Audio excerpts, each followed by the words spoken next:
Alright. Hello everyone, we are Digital Genesis. Today we will be going over how we can help your business survive in the future, right? So my name is Jay Perry. This is Sahar Gardens. I'm Chad White. I'm Daniel Sharadani. I'm Daniel Shard. So this is our table of contents. Today we will be going over everything here to demonstrate carefully how you guys can understand what the future looks like, right? So to give a brief overview of everything that is digital transformation, businesses who are implementing new technologies are seeing great efficiency and competitiveness in the markets, right? And then you have some businesses who are at the beginning stages. These are the small companies who wants to get into the markets and learn and understand. They currently aren't making too much, leeway in where they're going, right?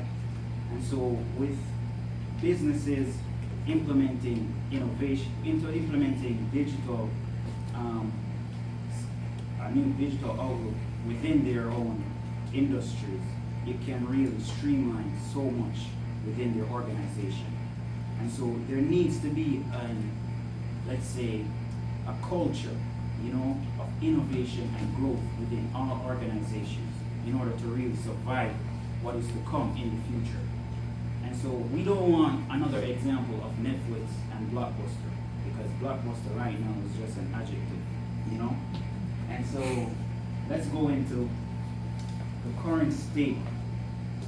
So right now, the current state of the market is showing that businesses are using outdated software. AI is the newest thing in town, right, guys? And so with cloud computing and so much things that Google is updating and Amazon is coming out with their own softwares, I think companies needs to utilize these things to put it with their employees, train them, really make everyone understand that this is what's best for the next step in the businesses in order to push to get the most out of whatever you're trying to do. You want to make sure that your employees are on the point, you're up to date, you're studying, you're making sure that the customer experience is always on point. Alright guys?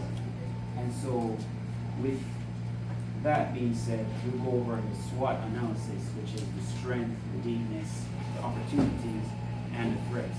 The strengths being, the new technologies, which is AI, cloud computing, and helping with, data, large data sets. And cybersecurity as well. With this, AI could potentially be 3 employees in one. It can change the decision making so fast with the way it helps with processing information, right? Cloud computing, it's to basically storing data, and so all of this could really help in your businesses being at the top. With weaknesses, it's really hard sometimes for new employees to now engage in these new technologies. They need to be trained, but sometimes resistance comes with new technology. After being in school for so long, now you're learning even more stuff. It's like, what's going on, And so these are different difficult things, along with, the high initial investments that goes into the new technologies being implemented. For opportunities, this can be very big for your industry. Like I said earlier, this could increase so much productivity with your employees and increase the efficiency within how they engage their work. For threats, with technology, there's so much new technology being uploaded each week, right? So today you could have a AI software, and then tomorrow a new AI software in a completely different country. Like there's so much that's going on. that we need to take into account when we're trying to implement. So I'll just leave it now to give examples. Hello everybody. So just going based off of what he said, I want to talk a little bit about how there's many companies today, especially in 2025, still using outdated technology, such as ERPs, which are Enterprise Resource Planning, and CRM, which I'm sure most of you are probably familiar with CRM. That's another customer relationship management system. And again, like he said, there's so many different ways that somebody can use AI or cloud computing to expand their business and grow and really just be better at every single aspect. And I have some examples of that. In the manufacturing industry, Siemens, it's a company, implemented Industry 4.0 tech, including AI and LLT, and they were able to optimize their manufacturing process. Also, GE is a big company that most of you guys know, General Electric. So they also started using AI and big data analytics to enhance their manufacturing products. By leveraging the technologies, both GE and Siemens can produce equipment and they can stay ahead of failures that their companies can have and will have. They can optimize production schedules and lead to an increase in productivity and reduce all of their costs. But it's not just in manufacturing. We can see a big growth in this in also medical fields. There's a company called Medtronic who uses AI-powered devices for real-time health monitoring. And the machine can provide personalized treatment recommendations. So based off of whatever the machine understands that's going on in your body, it will tell you what the proper way to continue and how to treat it is, which I think is amazing. Another example is Phil's Healthcare. It's an integrated digital tech that's like a telemedicine and electronic health records, EHRs, to enhance the patients and helps them cure. Next, I will walk you through our digital transformation roadmap, which shows how digital genesis helps traditional businesses successfully modernize. So let me begin by explaining what a digital transformation roadmap is. It's a simple strategic plan that helps companies upgrade outdated systems and adopt modern technology through clear, manageable steps. At Digital Genesis, we built our roadmap around 5 key phases. Phase 1 being assessment. We begin by evaluating the company's current setup. We look at what technology they're using, how employees get their work done, and where problems are showing up. This helps us find what we need to use. This helps us find what needs to be fixed or improved. Phase 2, we use strategy. Next, we build a clear plan for how the business will transform.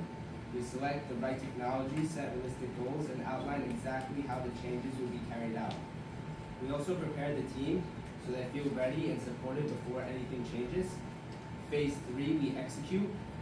Now that the plan is in place, we begin putting it into action.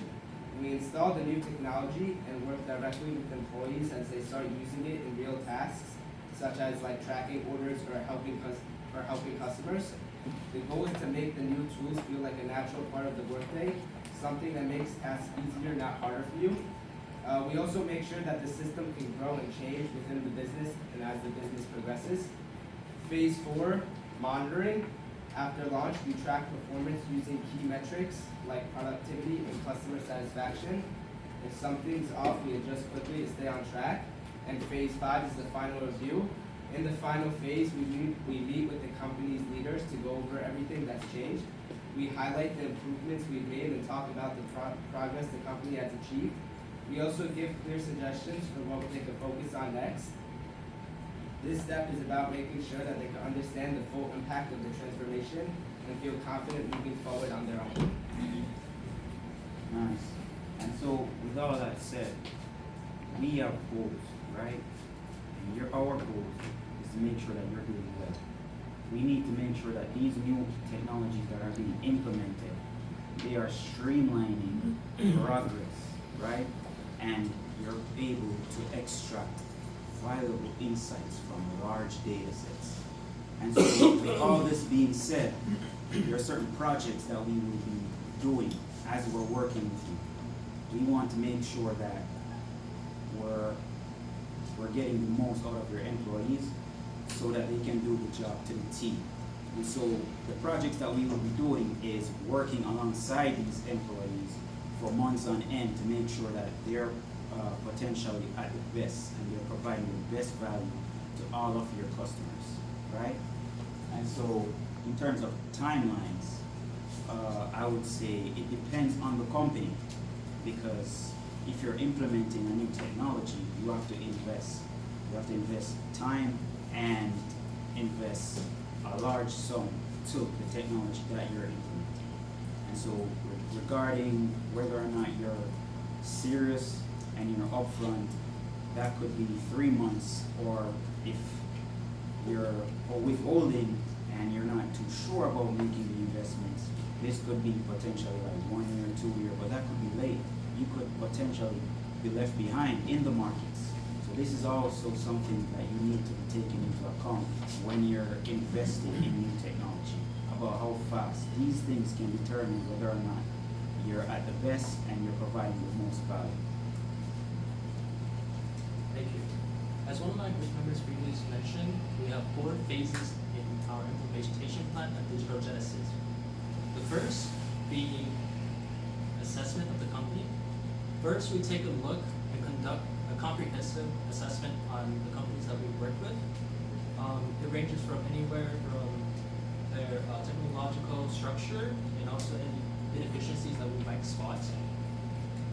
From there, we set up a clear goal as to what we can improve, and these key metrics are determined by KPI.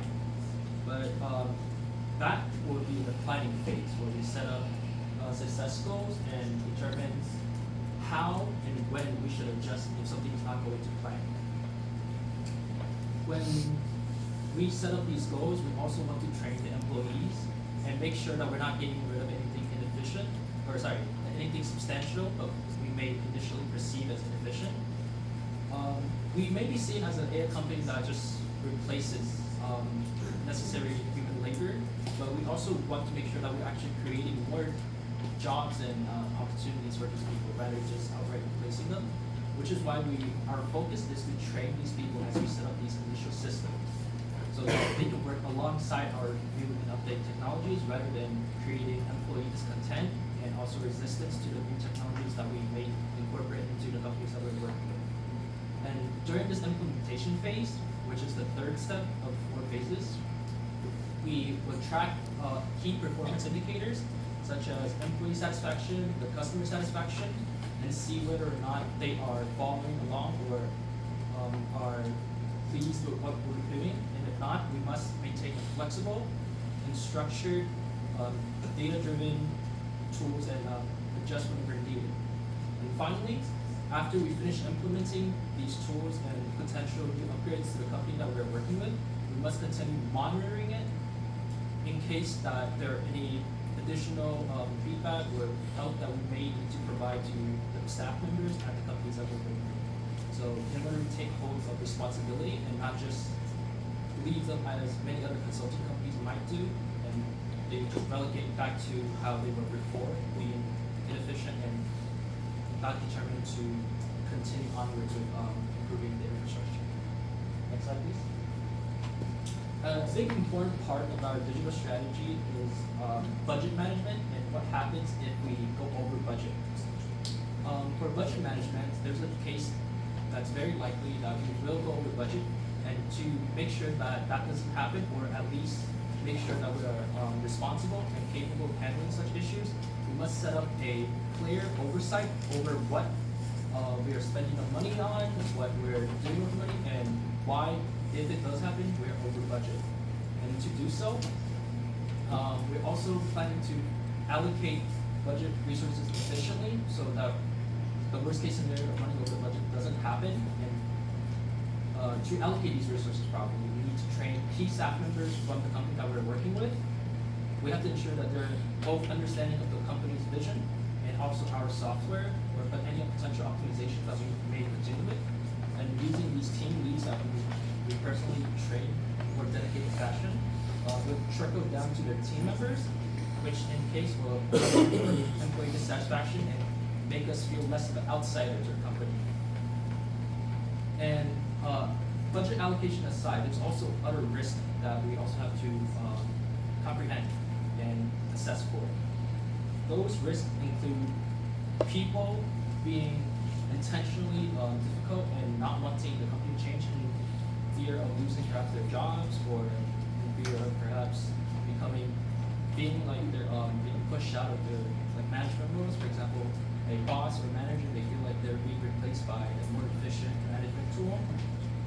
To alleviate that issue, we, at the early phases of implementation, we take them into our fold and ask for suggestions or anything that they may personally want to see in these new upgrades, and take their ideas in consideration. And by incorporating these people early on, there will be less risk of them turning against what we're trying to improve or optimize in their company.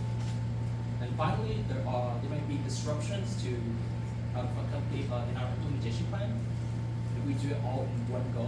So we're planning to do it in phases, as I previously mentioned, in order to assess whether or not it's working for each phase and adjust correspondingly by being flexible to anything negative and seeing what we should keep and not keep. Yeah, sorry, and that's all for my presentation. So, digital transformation is expected to bring significant benefits. This includes enhanced operational efficiency, improved customer satisfaction, and increased competitiveness. By integrating advanced technologies, for example, like AI, businesses can streamline processes, reduce costs, and make data-driven decisions. You may be asking yourself, what are some of the metrics that we'll be using? We will be looking at increased productivity, reducing operational costs, and customer satisfaction scores. We will measure this through KPIs such as workflow efficiency, financial reports, and of course, customer feedback. If you are thinking about long-term impacts, that will include sustained growth, continuous innovation, and improved adaptability to market changes. This will ensure that businesses remain competitive and responsive to emerging trends. If you want to stay ahead of the curve, it is essential that you incorporate this digital transformation into your businesses. It enables efficiency, customer satisfaction, and competitiveness. Also, it can streamline operations, reduce costs, and make decisions backed by data. Plus, it offers personalized experiences and faster responses to stay ahead in a dynamic market. As I mentioned before, the success metrics for measuring digital transformations will include KPIs such as increased productivity, reduced operational costs, and higher customer satisfaction scores. The way we will measure productivity is by the efficiency of workflows and the speed of task completion. Operational costs will be tracked by financial reports and comparing pre and post transformation expenses. Customer satisfaction can be gauged through surveys and feedback. We are looking for the impact that digital transformation had on the customer's experience. These metrics will ensure that we get the desired results that we are looking for. Now I get it, change is hard, and the world of AI and technology can seem scary, but the impact that it will have on your businesses is profound. By integrating digital technologies, businesses can build a robust digital infrastructure that supports ongoing improvements and scalability. Also, digital transformation fosters a culture of innovation that allows businesses to quickly respond to evolving consumer demands and technological advancements. As a result, the organizations that embrace digital transformation are better positioned to achieve long-term success and resilience in the ever-changing business landscape. Overall, we understand the future, right? And so I just want you to let me help you help yourself in understanding just what to do to get your business to the next level. Thank you. We are Digital Genesis.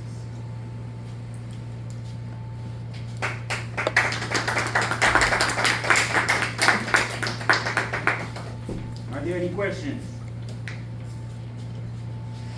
I heard you guys talking about GE and all these bigger companies. Yes. What would you do for like a small coffee shop that's trying to implement these technologies into their their business? Yeah, good question. For the GEs and those big establishments, they have a lot of high budget, you know, and so they can really invest early on in streamlining everything. For you, a coffee shop, especially one that's just starting up, I would recommend a careful plan because, as I said, with timelines, it's dependent on how much you invest. And so we would work with you in carefully establishing these new technologies. Well, it could take some time as, you know, you won't get as the highest of services as if someone is from like GE as an example. They would be getting the highest because they spend the most. You know, sometimes you have to spend a lot in order to get the highest return, you know? And so we would be helping you get to the next level, but it would take some time in help training the employees and in helping you really try to get to the next level of your coffee shop, especially one that might implement different machinery and different helping with the international side of what you're trying to do, communication, helping with customers, websites, you know, small stuff like that. These are all technologies, you know, and especially with websites, new innovative ways of making sure that a customer gets from point A to point B to understand just the service that you're providing would be so beneficial. So to sum up what you're saying, I would say we would definitely help you, but it would take us some time, but the services are there for you. Also, just to piggyback off what he said, there's also like marketing plans that can be put into place, how you interact with customers, getting them, like you said, from point A to point B to come into your business, social media planning. There's, you know, AI can be used in a lot of different areas, whether it's as far as from management, top down, you know, basically with the employees. So it's very important. You can definitely utilize it in all businesses, and that's what makes AI so accessible. And, you know, we're just here as a company to help businesses get from that point A, like you said, to point B, so that they can learn. Because you know, AI is relatively new. So people might be a little bit, you know, scared to how to approach it or what to use it, but definitely, we can definitely bring it from point A to point B. Okay. Also, when I saw your presentation before, your coffee shop is already efficient, and since it's new, I don't believe there's much for you to really to help your business as of yet. I'm sure when it grows in the future, it becomes larger, our company can take a higher role to help it grow as well. Is there any other questions? More comments?